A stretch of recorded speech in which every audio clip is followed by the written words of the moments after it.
చంద్రబాబు నాయుడు గారు తరచుగా చెప్పేటువంటి మాట, నేను నిప్పుని, నా పాలన నిప్పు. నా పార్టీ నాయకులు కూడా అదే రకంగా ఉంటారు. నా పార్టీ ఎమ్మెల్యేలు, మంత్రులు అందరూ కూడా నిప్పులాగా ఉంటారు, నిజాయితీగా ఉంటారు.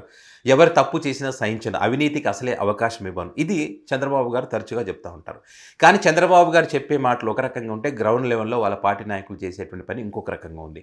మొన్నటికి మొన్న ఏదైతే ఈ విజయవాడ ప్రాంతంలో ఇబ్రహీంపట్నంలో ఏదైతే బూడిదకి సంబంధించి అక్కడ ఉన్నటువంటి అధికార పార్టీకి చెందినటువంటి 2 వర్గాలే గొడవపడి ఒకరి లారీలు ఒకరు ఆపుకోవడం, ఒకరి మీద ఒకరు దాడులు చేసుకోవడం, మరి అది పోలీస్ స్టేషన్‌లో కూర్చోబెట్టి ఆ సమస్యను పరిష్కరించే విధంగా ఒక ప్రయత్నం కూడా జరిగిందని చెప్పి కూడా మనం వార్తలు చూసాం. సో ఇప్పుడు ఇది రాయలసీమ ప్రాంతంలో ఆర్టీపీపీ రాయలసీమ థర్మల్ పవర్ ప్లాంట్‌కి సంబంధించి ఏదైతే 3,926 టన్నుల ఫ్లైష్ ఉత్పత్తి అవుతుందో, ఈ ఉత్పత్తికి సంబంధించి సప్లై కోసం అని చెప్పి జేసీ ప్రభాకర్ రెడ్డి వర్సెస్ ఆదినారాయణ రెడ్డి మధ్య ఒకరి మీద ఒకరు ఛాలెంజ్లు విసురుకునేటువంటి పరిస్థితి వచ్చింది. అక్కడ ఉద్రిక్తమైనటువంటి వాతావరణం నెలకొంది. పోలీసులు కూడా అప్రమత్తమయ్యి చెక్ పోస్ట్ కూడా ఏర్పాటు చేశారు.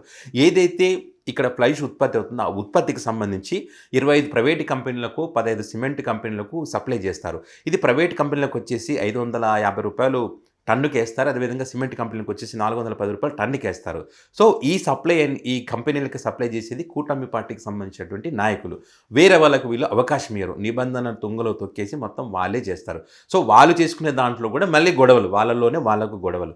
నేను సప్లై చేస్తానంటే నేను సప్లై చేస్తాను, నేను ఎక్కువ సంపాదించుకోవాలంటే నేను ఎక్కువ సంపాదించుకోవాలని చెప్పి వాళ్ళ మధ్యనే వాళ్ళకు గొడవలు మొదలైనటువంటి పరిస్థితి.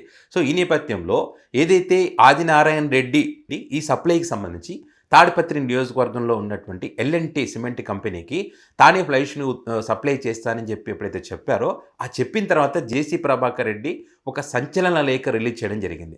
జేసీ ప్రభాకర్ రెడ్డికి కోపం వచ్చింది. ఎందుకంటే తన నియోజకవర్గంలో వేరే వ్యక్తి సప్లై చేయడం ఏంటి అని చెప్పి ఒక లేఖ కూడా జేసీ ప్రభాకర్ రెడ్డి రాయడం జరిగింది.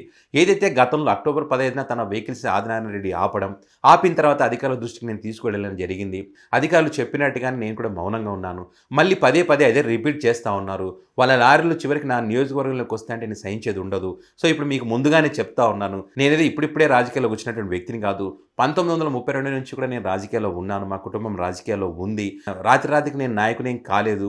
వాళ్ళ మాదిరిగా వాళ్ళు పార్టీలు మారుతూ ఉంటారు, కేసుల కోసం, ఇంకో అవసరాల కోసం మారుతూ ఉంటారు. నేను ఆ రకం కాదు. కాబట్టి నేను ఆదానిలాగా మౌనంగా ఉండేటువంటి వ్యక్తిని కాదు. మొన్న ఏదైతే ఆదాని హైడ్రా పవర్ కంపెనీకి సివిల్ పనులకు సంబంధించి ఆదినారాయణ రెడ్డి వర్గం ఏ రకంగా అడ్డుకున్నప్పుడు వాళ్ళు సైలెంట్గా ఉన్నారు. నేను ఆ రకంగా సైలెంట్గా ఉండేటువంటి వ్యక్తిని కాదు.